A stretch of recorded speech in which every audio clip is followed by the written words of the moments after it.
Allez, dans cette vidéo, j'aimerais vous parler d'une peur qui nous a été inculquée depuis notre enfance et qui va nous empêcher de réussir, d'être différents, de vivre notre propre vie. On sera à peine capable de faire ce que les autres attendent de nous. Et quand il faudra être différent, quand il faudra sortir du sentier, ce sera impossible pour nous. Cette peur, en fait, qui va vous, on va dire, vous paralyser, qui va vous empêcher de faire ce qui est nécessaire pour votre réussite, c'est le besoin maladif de légitimité.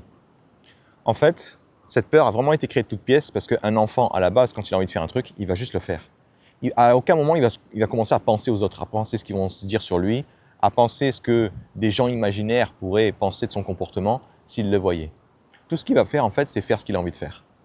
Et c'est là, très rapidement, que les parents vont commencer à arriver et se dire « Non, mais attends, tu ne peux pas penser qu'à toi. On est dans une société, il y a des gens qui ont des besoins, il y a des gens qui ont besoin d'espace, tu ne peux pas, on va dire, faire ce que tu veux. Jusque-là, je suis. » Mais le problème, c'est qu'on va aller un peu trop loin. On va commencer à dire des trucs du genre « Oui, mais attends, si tu fais ça, qu'est-ce que les autres vont dire ?» En vrai, je m'en tape, quoi. Tant que je leur fais pas de mal, tant que je les fais pas chier, je vois pas en quoi ils auraient quelque chose à dire. Oui, mais si tu fais ça, les gens vont se moquer de toi. Les gens vont te rejeter. Les gens ne voudront plus travailler avec toi. Les gens ne te prendront pas au sérieux. Et je vais être honnête avec vous, hein. Ce métier aujourd'hui que je fais et qui est ma passion, qui me permet d'aider un paquet de gens, on va être honnête, pour 99% de la population mondiale, j'ai l'air d'un gros bouffon, quoi. J'ai l'air d'un gros bouffon parce que je parle de problèmes que la majorité des gens n'ont pas. Parce que c'est des gens qui vont décider justement d'avoir une vie classique. Un boulot où on va me dire quoi faire, quand le faire, comment le faire, et surtout ne pas sortir du sentier battu. Clairement, je ne sers à rien pour toutes ces personnes-là, et ces personnes-là sont la majorité. Donc j'ai l'air d'un gros bouffon. À l'inverse, il y a une toute petite partie de la population que je peux aider. Des gens qui veulent vivre leur propre vie, des gens qui veulent sortir des sentiers battus, des gens qui veulent commencer à être heureux, à être épanouis, et pas attendre à le faire quand ils seront à la retraite. Pourquoi? Parce que pour eux, c'est juste inadmissible. Donc, toutes les règles qu'on va vous apprendre dans votre enfance, dont le but est d'être bien vu par les autres, toutes ces règles-là se basent sur une peur qui sort de nulle part. Elle sort de nulle part parce qu'à la base, un être humain, quand il naît, il ne naît qu'avec deux peurs. La peur de tomber de haut et la peur des bruits très forts. C'est pour ça que quand il y a un bruit fort, une explosion ou un retentissement, vous vous retournez immédiatement. C'est aussi pour ça que quand vous regardez, on va dire au-dessus d'un ravin, ce qui est mon cas ici quand je regarde la mer, il y a une petite partie de moi qui est en mode viens, on recule un peu. Donc, toutes les autres peurs que vous avez eues, elles ont été inculquées. On les a créées de toutes pièces. Et la légitimité, c'est la pire. La légitimité, c'est la pire quand vous voulez être différent, parce que la légitimité va vous pousser à correspondre à l'attente des autres. Maintenant, c'est ça le problème. Les autres étant dans une situation, la grande majorité des gens étant dans une situation où ils ont juste une vie classique. Ils ne veulent pas être différents. Ils ne veulent pas faire de vagues. Ils ne veulent pas, on va dire, sortir des sentiers battus. Ils ne veulent pas, on va dire, réfléchir d'une autre façon qui pourrait leur amener des problèmes. À votre avis, est-ce qu'ils vont vous soutenir si vous êtes comme eux, ou est-ce qu'ils vont vous soutenir si vous êtes complètement différent au point où ça les menace? C'est évident qu'ils vont vous soutenir uniquement si vous leur ressemblez, si vous êtes exactement ce qu'ils attendent. Sauf que ce qu'ils attendent, justement, c'est pas un mec qui va réussir, c'est pas un mec qui est différent, c'est un mec comme eux. Et un mec comme eux va avoir le même résultat qu'eux, c'est-à-dire qu'il va échouer. Donc quand vous allez essayer de correspondre à l'attente des autres, vous allez naturellement vous brider. Je vous donne un exemple. Quand moi, en fait, j'ai commencé à être coach de performance dans mon milieu, qui est l'e-sport, le sport électronique. En gros, c'est des athlètes, mais dans les jeux vidéo. La seule façon pour réussir à l'époque, c'était de connaître des gens. C'était par chance d'avoir été dans la même école qu'eux, d'avoir été dans le même cursus qu'eux, d'avoir les mêmes, on va dire, d'être dans la même famille. Donc, moi, j'arrive, je commence à être légitime et je dis, tiens, comment est-ce que lui, il a fait pour entrer là-dedans? Ah, il est rentré là-dedans parce qu'il a eu des recommandations. Ok, recommandations de qui? De son oncle. Ah, c'est emmerdant, ça. Parce que du coup, c'est de la famille. Du coup, il a été recommandé non pas parce qu'il était compétent ou parce qu'il s'est prouvé, mais juste parce qu'il faisait partie de la famille. Donc, qu'est-ce qui s'est passé automatiquement? Je me dis, tiens, il faudrait que quelqu'un arrive à me recommander aussi. Et comment vous dire que absolument personne ne recommandera quelqu'un, même s'il est très très fort, avant sa famille? Du moins, surtout pas dans mon milieu. Alors, qu'est-ce qui s'est passé? J'ai passé mon temps à essayer de me faire des contacts pour essayer d'être recommandé. Et ça n'a jamais été le cas. C'était toujours le cousin, le fils, le neveu, le je sais pas quoi encore qui était recommandé avant moi, alors que même si le mec était nul à chier. À cause de mon besoin de légitimité, je me suis empêché de faire ça autrement. Je me suis empêché pendant des années d'utiliser d'autres voies. Et qu'est-ce qui s'est passé le jour où je me suis autorisé à le faire? En fait, c'était évident. Et ce qui était évident, c'est que même si j'étais bon dans ce que je faisais, il était impossible de me trouver sur Internet. J'avais pas de site internet, j'avais pas de réseaux sociaux, j'avais pas de publicité, j'avais pas de communication tout court. Et du coup, si quelqu'un tombait sur moi par hasard, c'était juste parce qu'il était tombé sur un site internet bien dégueulasse, qui était très mal référencé, et qui cliquait sur mon nom par désespoir.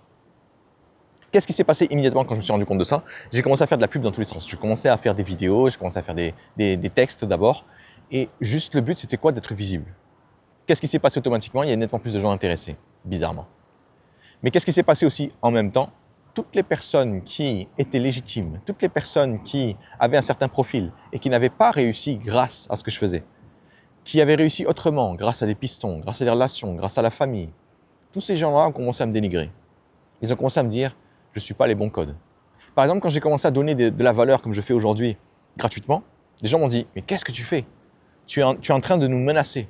Tu es en train de, on va dire, donner des secrets, donner des savoir-faire gratuitement comme ça, alors que nous, on a dû payer des milliers d'euros pour les avoir. » Et dans ma tête, j'étais en train de me dire « c'est pas mon problème en fait. C'est pas mon problème parce que si c'est ça ton secret, si c'est juste d'avoir ouvert Wikipédia ou d'avoir vécu une expérience et tu veux pas la partager parce que tu dis non, j'ai dû souffrir pour l'avoir, il est hors de question que les autres les laissent en souffrir, bah, tu m'intéresses pas en fait. » Immédiatement, j'ai été viré par tout le monde. Immédiatement, j'ai été, on va dire, rejeté par un gros paquet de gens qui justement avaient ce besoin permanent d'être légitime. Tout ça pour vous dire quoi? Premier gros problème que vous allez avoir. Quand vous allez avoir ce problème de légitimité, vous allez non seulement vous brider, mais en plus vous allez commencer à suivre des comportements, des façons de penser, des façons de faire qui ne vous apporteront rien. Ça ne vous apportera rien parce que le principe même de la légitimité, c'est pas de réussir, c'est pas de vous épanouir, c'est juste de plaire aux autres. Et si vous voulez aujourd'hui vivre de votre propre vie, de votre propre passion, de, on va dire, vivre selon vos propres règles, il est évident que vous n'allez pas plaire à tout le monde.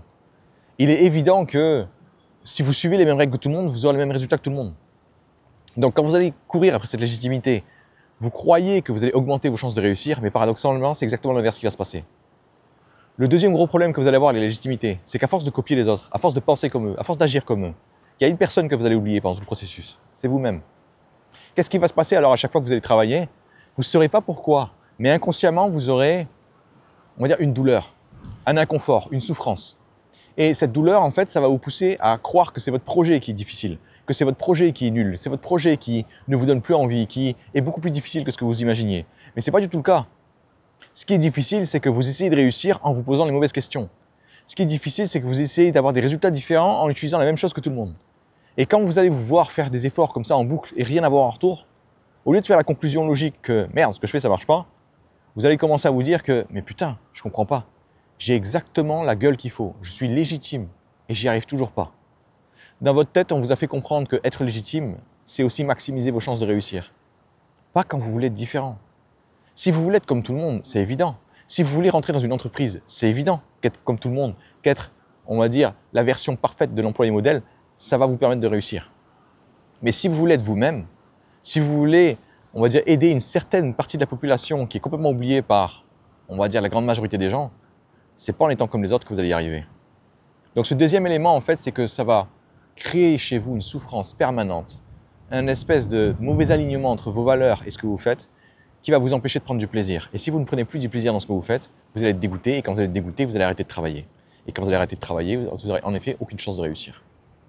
L'exemple le plus typique, c'est le mec, le technicien dans le sens qui est, on va dire, un expert dans la technique, pas juste un mec qui on va dire, n'a pas de compétences, ou du moins n'a pas de spécialité. Le premier problème qu'un technicien va avoir, c'est qu'il ne veut pas s'abaisser à vendre. J'étais un employé technicien, justement. Je répondais à des problèmes techniques. Toute ma vie, j'ai eu du boulot. Pourquoi? Parce qu'il y avait toujours quelqu'un pour faire un boulot de merde. Donc, jamais de ma vie, j'ai eu à vendre. Pourquoi? Parce que je me disais, tiens, il y a une appel d'offres, il y a un poste à pourvoir, je vais postuler. Ah, j'ai eu le poste, cool, nickel. À aucun moment, j'ai eu à me vendre. J'ai juste eu à parler à quelqu'un, j'ai juste à faire un entretien, mais j'ai jamais eu à vendre, à me dire pourquoi est-ce que moi, je serais meilleur qu'un autre, pourquoi est-ce que moi, je saurais être pris, etc. Enfin oui, évidemment, je dois le faire un petit peu en entretien d'embauche, mais ce n'était pas de la vente, on va dire, comme ce que vous imaginez. Ça n'allait pas à ce niveau-là. Donc, qu'est-ce qui s'est passé immédiatement quand j'étais technicien et que j'ai dû, on va dire, j'avais décidé de vivre ma propre vie? Je me suis dit un truc très rapidement, je refuse de vendre. Je refuse de, on va dire, d'avoir ce discours mielleux là où on essaie de convaincre la personne qu'il faut nous donner de l'argent. Et en fait, c'est vrai que la première fois très souvent même quand on essaie de nous vendre un truc, on essaie de nous faire de la vente forcée. Mais il y a d'autres façons de vendre. Il y a des façons de vendre beaucoup plus éthiques. Bonjour, tu as un problème? Ok? Ce problème, est-ce qu'il t'emmerde ou pas? Ah oui, il m'emmerde énormément. Si tu veux, je peux le régler. Mais bon, avant que tu me fasses confiance, essaye ça déjà. Tu me diras si ça marche. Ok, ouais, ça a marché, je vais en savoir plus. Ok, par contre, fais gaffe, c'est payant. Ça te va? Ouais, c'est payant. Ah, vas-y, je prends. Et là, vous avez vendu sans vendre. Vous avez forcé à aucun moment, en fait. Vous avez juste laissé la personne décider pour elle-même si elle souhaitait y aller ou pas. Évidemment, ça va dépendre de son budget après. Et si vous n'êtes pas dans son budget, bon, vous allez juste la recommander à une autre personne qui pourrait aussi l'aider. Mais sinon, il n'y a pas eu de vente forcée. Mais dans ma tête, parce que je voulais être légitime, tous les techniciens voient la vente comme quelque chose d'horrible, de bas, on va dire, de la manipulation. Bah, du coup, je me suis mis à penser la même chose.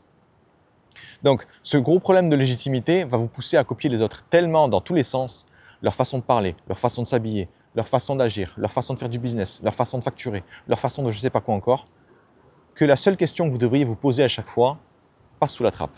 Et la seule question qui vous permettra de réussir, de vraiment vivre la vie que vous voulez, c'est de quoi est-ce que j'ai besoin pour faire un pas en avant? De quoi est-ce que j'ai besoin pour servir les gens que je veux servir au mieux? De quoi est-ce que les gens que je peux aider ont véritablement besoin? Ils s'en foutent après de comment je facture, ils s'en foutent de comment je me sape. Sauf si, évidemment, vous êtes dans une industrie où les apparences sont extrêmement importantes. Dans ce cas-là, oui, vous pouvez, on va dire, adopter les codes. Mais vous allez adopter les codes, non pas parce que c'est les gens, c'est ce qu'ils font, on va dire de manière générale, mais c'est parce que c'est ce qui est nécessaire pour réussir. Si aujourd'hui vous avez ce problème de légitimité, vous allez vous surprendre en train de penser, d'avoir des règles imaginaires qui n'ont aucun sens. La première règle dont je vous ai parlé, c'est « Ah mais vendre, c'est pas pour nous ». Comment vous voulez, on va dire, gagner votre vie si vous ne vendez pas, si vous ne savez pas vendre? Ah, communiquer, faire de la publicité, c'est pas pour nous non plus. Comment est-ce que vous voulez que les gens, le reste du monde, sachent que vous existez si vous êtes invisible? Ouais, mais moi, je veux pas en fait expliquer à un client pourquoi est-ce que je peux l'aider. Je veux qu'il comprenne de lui-même. Mais vous croyez que les gens, ils ont que ça à foutre? Genre, votre boulot, justement, c'est... Enfin, aujourd'hui, surtout aujourd'hui, les gens sont tellement sollicités dans tous les sens qu'ils n'ont plus le temps, en fait. Et quand ils n'ont plus le temps, qu'est-ce qu'ils ont aussi? Ils ont Netflix à portée de main ou YouTube à portée de main. Qu'est-ce qui va se passer immédiatement? Les gens ont perdu l'habitude de se poser et de s'ennuyer. Et parce qu'ils ne s'ennuient plus, ils ne règlent plus leurs problèmes. À l'inverse, dès qu'ils s'ennuient un petit peu, ils vont balancer une série ou faire une autre activité qui va leur faire plaisir. Pire que ça encore, on apprend aux gens que c'est normal de se faire chier toute sa vie et c'est seulement à la retraite que vous pourrez commencer à vous prendre soin de vous. Ben oui, il y a des gens du coup qui vont faire ça au pied de la lettre. Et ce que vous devez comprendre à ce moment-là, c'est que dans la réalité dans laquelle on vit, vous devez être pertinent aux yeux de la personne que vous souhaitez aider, que vous souhaitez solliciter. Si vous n'acceptez pas cette règle, vous êtes juste condamné à passer après tous les types comme moi qui ont compris la règle. Et les types comme moi, pourquoi est-ce que ça fonctionne? Parce que la personne qui est face à moi, elle a un problème, elle ne sait pas ce que c'est. Je lui explique mieux que ce qu'elle pourrait expliquer. Elle comprend que du coup, je sais exactement de quoi je parle. Elle veut se débarrasser de son problème. Elle va faire appel à moi. Elle ne va pas faire appel à quelqu'un à qui elle n'a jamais parlé.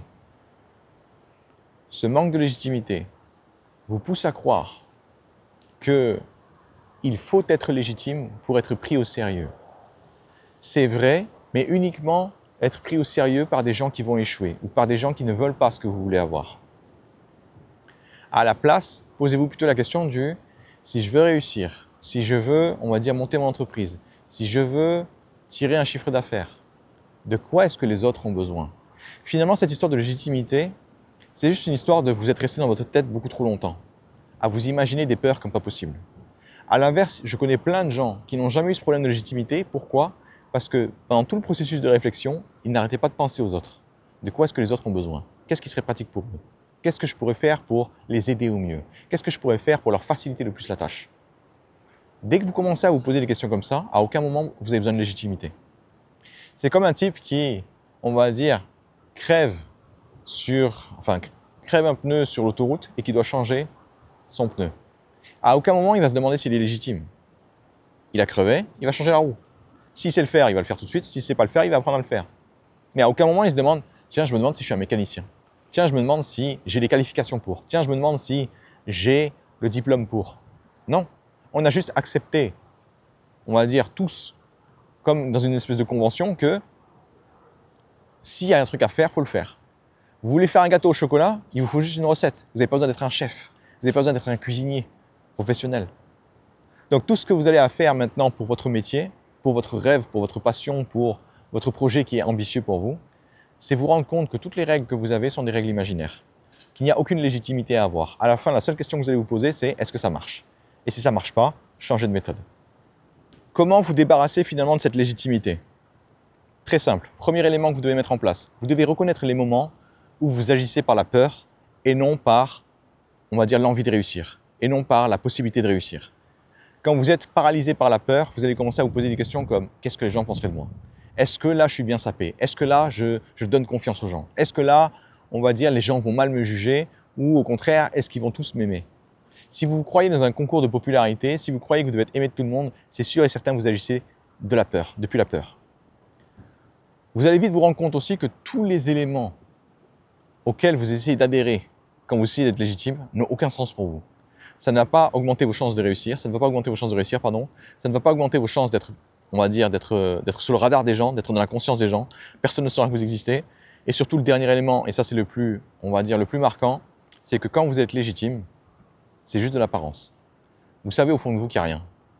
Les Américains, en fait, utilisent beaucoup le « fake it until you make it ». En gros, faites semblant d'être dans la réussite jusqu'à ce que ça marche. Et c'est le même délire. Être légitime, c'est ça, en fait. C'est juste de l'apparence. Je suis d'accord avec vous, il y a certains métiers où il faut avoir certaines conditions. Genre, je sais pas, vous êtes médecin ou chirurgien, vous n'allez pas vous dire que vous avez appris ça sur Wikipédia, quoi. Il y a vraiment tout un processus pour vous valider. Mais pour tous les autres projets, tout ça, ça n'existe pas. Et quand ça n'existe pas, vous devez juste comprendre que la seule façon pour vous de réussir, c'est de trouver le moyen de réussir avec qui vous êtes.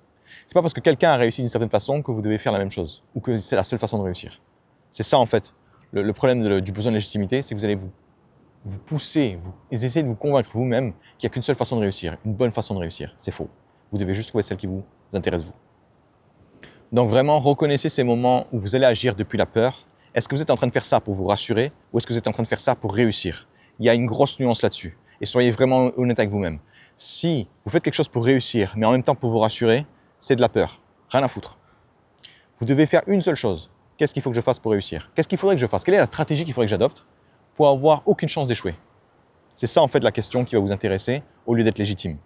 Qu'est-ce qu'il faudrait que je fasse pour que les gens me voient bien? Qu'est-ce qu'il faudrait que je fasse pour plaire aux gens? Qu'est-ce qu'il faudrait que je fasse pour qu'ils me fassent confiance? Ah oui, il faudrait que je me sape d'une certaine façon. Il y a une autre façon pour que les gens vous fassent confiance encore mieux. Vous réglez leurs problèmes devant eux. Vous prenez quelqu'un qui a un problème, vous le réglez devant tout le monde et vous dites voilà, c'est bon, c'est réglé.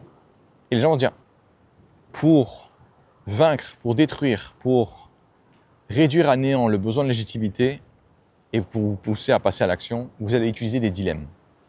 Les dilemmes, en fait, c'est génial parce que ça va vous pousser à mettre les choses à plat.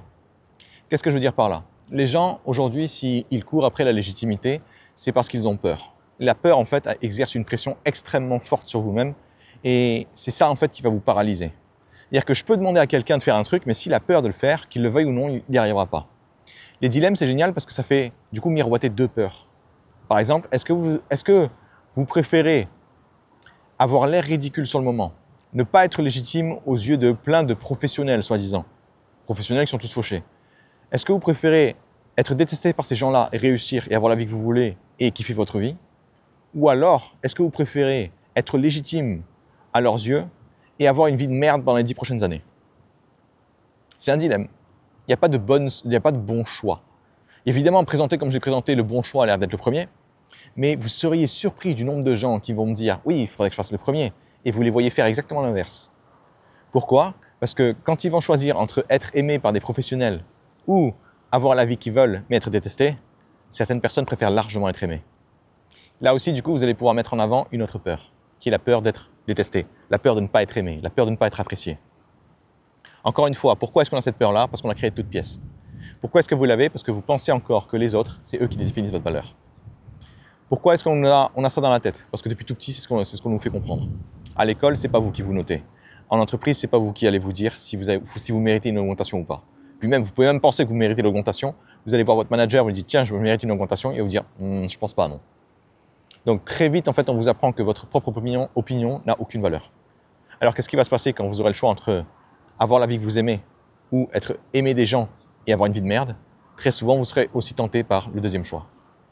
Mais cette histoire de dilemme, ça va en fait vous titiller, ça va en fait vous donner l'émotion qu'il vous faut pour avancer. Et pour changer, pour avancer, vous avez besoin de 2 ingrédients. Le premier ingrédient, c'est l'avenir radieux. Tout le monde l'a, celui-là. Je veux avoir une meilleure vie, je veux avoir des projets extraordinaires, je veux être épanoui, etc. Mais le deuxième ingrédient, et c'est celui que tout le monde oublie, c'est qu'il vous faut une dose de souffrance. Tous les jours, tous les matins, je devais me rappeler cette souffrance. Est-ce que tu préfères être ridicule aux yeux de certaines personnes, personnes qui sont dans l'échec depuis 10 ans et qui vont pas s'améliorer du tout? C'est-à-dire que c'est bon, ils vont dans le mur, là, ils y vont bien comme il faut. Est-ce que tu préfères être détesté de ces gens-là et avoir la vie que tu veux? Ou est-ce que tu préfères ne pas avoir la vie que tu veux, être dans la merde avec ces gens-là, mais être apprécié de ces gens, qui en ont rien à foutre d'ailleurs de toi? Tous les jours, je me rappelais ce truc-là, pour me rappeler qu'à chaque fois que je faisais le deuxième choix, oui, je préfère être aimé par les gens. J'étais aussi en train de dire non à mon rêve. J'étais en train de dire aussi non à mes ambitions, non à ce qui était réellement important pour moi. J'étais en train de m'oublier. Et je m'étais juré, au moment où je me suis lancé dans cette putain d'aventure, que je commencerais à vivre pour moi et pas pour les autres. Et cette souffrance, ce manque d'alignement, ce manque de cohérence avec moi-même me rendait fou. Et c'est ça en fait que je veux créer à travers ces dilemmes, c'est que vous voulez regarder la réalité comme elle est, à quel point elle est moche. Vous devez arrêter d'essayer de vous cacher et être pleinement dans l'inconfort. Et pour être pleinement dans l'inconfort, commencez à utiliser des dilemmes. Au lieu de vous dire « oui, mais je pense que je vais être légitime parce que moi, ça me permettra de m'entourer de professionnels ». Ok, est-ce que ces professionnels peuvent t'aider? Non. Non, parce qu'ils ont le même problème que moi et ils l'ont même depuis 10 ans. Non, parce qu'ils n'ont aucune chance de trouver une solution parce qu'ils continuent de penser la même chose, de la même façon depuis le début. Autre dilemme qui peut vous aider à avancer. Est-ce que vous préférez apprendre à vendre, apprendre à communiquer, apprendre à apparaître sur le radar des gens, apprendre à être pertinent par rapport à leurs besoins et aider un maximum de monde? Ou est-ce que vous préférez être complètement invisible, être le meilleur spécialiste de ce que vous faites, mais personne n'est au courant? Là, c'est notre type de dilemme dans le sens où c'est un faux dilemme. Dans l'un, je mets que des bénéfices et dans l'autre, justement, je mets que des emmerdes. Celui-là est beaucoup plus simple. Pourquoi est-ce qu'il est beaucoup plus simple? Et quand est-ce qu'il va être utile? Il va être utile quand vous savez au fond de vous ce que vous devez faire, mais vous avez juste besoin que ce soit le plus clair possible. Donc ça, c'est un faux dilemme, dans le sens où, là, ici, on vient juste mettre en avant le contraste. Et quand vous allez commencer à utiliser ce deuxième élément, c'est juste pour vous donner un coup de boost. Donc généralement, vous allez utiliser le premier, où vous allez faire miroiter 2 douleurs, et ensuite, vous allez faire miroiter un bénéfice avec une douleur. Et ensuite, c'est bon, vous êtes parti. Donc, n'hésitez pas à utiliser ça en boucle et surtout à vous le rappeler en permanence, parce que même moi, en fait, étant donné que j'ai été conditionné pour, on va dire, avoir l'air légitime, même dans la même journée, il pouvait m'arriver de me faire ce rappel 6 fois. Tellement c'était fort, tellement j'avais besoin d'être rassuré, tellement j'avais peur, en fait, d'échouer. Et c'est ça, en fait, que je veux vous éviter. Donc, claquez ces dilemmes à chaque fois que vous n'êtes pas dans l'action, que vous n'êtes pas en train de faire ce qui est nécessaire pour votre réussite. Dernier point de la solution que je vous propose, j'ai passé mon temps à vous dire que la légitimité, c'est de la merde. Mais en fait, il y a une exception. La légitimité, c'est de la merde dans 99,99% des cas. Mais il y a quelques rares cas où il faut être légitime. Et vous devez être légitime aux yeux de qui? Aux yeux des personnes que vous souhaitez servir, aux yeux des personnes que vous souhaitez aider, aux yeux des personnes qui, on va dire, sont intéressées par ce que vous avez à proposer. Et si, on va dire, vous êtes dans un projet qui ne concerne que vous, si vous êtes dans un projet où c'est juste un hobby, que vous avez envie de passer plus loin, que vous avez envie de raffiner votre art, ou je ne sais quelle autre, on va dire, activité qui vous intéresse et qui ne concerne que vous, la seule légitimité qui vous concerne ici, c'est par rapport à vous, par rapport à vos besoins. Moi, quand je vais servir des gens, la légitimité que je vais, on va dire, construire, c'est la légitimité par rapport à leurs besoins, par rapport à comment est-ce que je peux les servir. Donc, qu'est-ce qui me permettrait d'être légitime aux yeux de la personne que je veux servir? Si je lui règle ses problèmes, si je lui donne des solutions, si je lui explique ses problèmes mieux qu'elle ne l'expliquerait elle-même pour qu'elle arrête de souffrir. Si elle voit en fait qu'elle n'est pas la seule à penser ce qu'elle pense. C'est ça en fait qui est un peu difficile quand on se lance dans un objectif qui est ambitieux, on a l'impression d'être tout seul en fait, on a l'impression que personne ne nous comprend. Et tomber sur un type qui se dit « Putain, mais c'est exactement ça que je traverse ». Là, tout de suite, ça nous permet de nous rassurer. On n'est pas fou. Donc cette légitimité, en fait, c'est comme ça que je vais la construire, à travers la valeur, à travers l'apport, à travers l'alignement, à travers la cohérence. La question que je vais me poser notamment, c'est, avant d'expliquer à la personne ce qu'elle doit faire, est-ce que je me mets à sa place? Est-ce que je vois le monde comme elle voit le monde? Est-ce que j'arrive à me projeter dans mon passé et à décrire en fait comment est-ce que je voyais le monde et qui m'empêchait d'avancer? Pourquoi? Parce qu'à la seconde où je fais ça, je vais être légitime aux yeux de la personne que je vais servir, parce qu'elle va se dire, lui, ça se voit qu'il a eu la même emmerde que moi. Lui, ça se voit qu'il sait de quoi il parle. Lui, ça se voit qu'il sait exactement qu'est-ce qui me bloque. Et c'est ça en fait qui va vous permettre d'être légitime et surtout d'avoir la confiance dans la personne. Ensuite, qu'est-ce qui va se passer? Vous allez lui proposer une solution, mais une solution qui marche tout de suite. Vous allez éviter de faire une solution vague, comme on fait beaucoup sur YouTube, où on vous dit, oui, c'est difficile de faire ça, lancez-vous. Oui, mais lancez-vous, ça veut dire quoi? Est-ce que déjà tu as enlevé les blocages que tu viens d'identifier? Là, justement, je suis en train de vous parler de la légitimité. Comment est-ce que je vais faire pour vous dire lancez-vous? C'est non, utilisez les dilemmes. Rappelez-vous que vous voulez être différent. Et si vous voulez être différent, vous ne serez jamais légitime. Pourquoi? Parce que être légitime aux yeux des autres, c'est faire comme eux. Mais si eux, ils échouent tous, vous n'allez pas vous amuser à faire comme eux. C'est stupide. Ensuite, pour vous faire passer à l'action, en effet, vous utilisez les deux dilemmes dont je vous ai parlé. Celle où vous faites miroiter une souffrance avec une autre souffrance, et après, un plaisir avec une souffrance. Enfin, un troisième élément, je vous dis, tiens, la légitimité. Vous allez vous en débarrasser complètement, pratiquement, sauf pour les personnes qui sont intéressantes pour vous. Les personnes que vous voulez servir, ou vous-même. Donc, qu'est-ce que je vais me poser du tout comme question? Des questions qui intéressent la personne face à moi, ou des questions qui vont m'intéresser moi. Imaginons, je veux juste améliorer mon art, qui est, tiens, j'aimerais bien apprendre à faire je ne sais pas quoi, jouer d'un instrument. Les premières questions que je vais me poser, c'est pas qu'est-ce qu'il faudrait que je fasse pour être un super guitariste. C'est qu'est-ce que j'ai envie d'apprendre à faire maintenant? Qu'est-ce qui me ferait plaisir? Qu'est-ce qui m'apporterait de la satisfaction? Qu'est-ce qui me permettrait de m'épanouir? Qu'est-ce que je n'arrive pas à faire aujourd'hui et que j'ai envie de me dépasser? C'est ça en fait qui va m'intéresser. Et quand je vais parler à une personne pour la servir, c'est de quoi est-ce qu'elle a besoin? Comment est-ce qu'elle voit le monde? Comment est-ce que je peux l'aider à passer au niveau supérieur? C'est ça en fait qui va vous permettre de créer votre légitimité. Parce que si vous ne montrez pas ce que vous savez faire, comment voulez-vous me convaincre?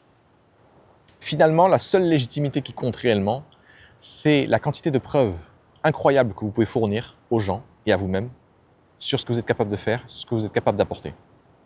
Et dès que vous comprenez ça, vous comprenez qu'il n'y a pas de forme spécifique à adopter, il n'y a pas de façon de parler spécifique. Franchement, regardez la façon dont je parle, parfois je suis grossier, etc. Ma façon de saper, j'ai tout le temps la même casquette, j'ai tout le temps les mêmes lunettes, d'habitude j'ai tout le temps le même sweat, mais il y a un peu trop de vent, donc c'est mort. Tout ça pour vous dire que tout le reste, c'est vous qui décidez. Par contre, la seule légitimité qui compte, c'est que vous me prouviez que vous savez faire ce que vous dites que vous savez faire. C'est tout. Tout le reste, toute la légitimité que vous avez appris dans le monde de l'entreprise, c'est de l'esbrouf, c'est de l'apparence, c'est de l'illusion. C'est pour ça en fait que vous vous sentez mal quand vous faites comme tout le monde. Parce que vous sentez que c'est de la gonflette, vous sentez que c'est du pipeau. Regardez ce qu'il faut faire pour réussir. Regardez de quoi est-ce que les gens que vous souhaitez servir ont besoin. Donnez-leur ça de la meilleure façon possible et vous aurez toute la légitimité dont vous avez besoin. Est-ce que ça veut dire que les autres professionnels vont vous valoriser, vont croire que vous êtes intéressant? Pas du tout. Parce qu'à la seconde où vous allez être différent d'eux, ils vous rejetteront d'emblée. Même si ça veut dire que eux, de leur côté, vont échouer jusqu'à la fin de leur vie.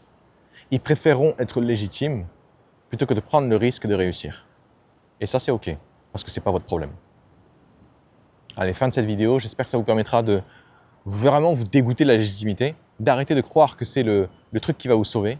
La raison pour laquelle vous croyez encore ça, c'est parce que vous agissez dans la peur. Et quand vous allez agir dans la peur, vous n'allez pas vous poser des questions sur comment servir au mieux les autres. Vous allez juste vous poser la question du comment est-ce que je peux faire pour ne pas paraître ridicule. C'est deux questions qui sont radicalement différentes et il y en a une seule seulement qui vous permettra de réussir, qui vous permettra d'apporter de la valeur. Fin de cette vidéo, dernier instant publicité avant de couper la vidéo. Tous les dimanches soirs, mercredis soir et vendredi soir de 21h à 22h, je suis en live sur YouTube. Si vous avez des questions à me poser, si vous pensez que je peux vous débloquer sur les problématiques que vous rencontrez actuellement dans vos projets, que ce soit pour monter une entreprise ou que ce soit juste pour un projet pour vous-même vivre en étant épanoui, n'hésitez pas à passer dans mon live et à me poser des questions. Aussi, pendant ces lives-là, je me débrouille pour, on va dire, vous montrer comment est-ce que je travaille, comment est-ce que je fais pour surmonter les obstacles. Ça vous permettra d'avoir des idées, ça vous permettra aussi d'adapter ce que je fais moi à vos propres besoins. Allez, bonne journée à vous et amusez-vous bien.